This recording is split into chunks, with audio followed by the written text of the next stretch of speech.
apart from what you have seen in the bio, being a businesswoman, entrepreneur, author, anything else you can think of, first of all, I'm a child of God. So beautifully, wonderfully crafted in His image, right? And you all here believers, right? Okay. If you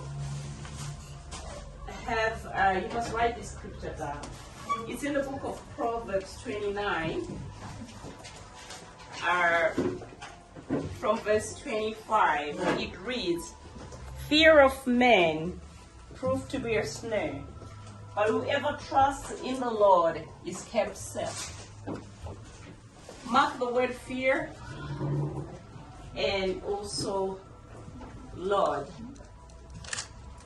If you trust in the Lord, you'll be kept safe.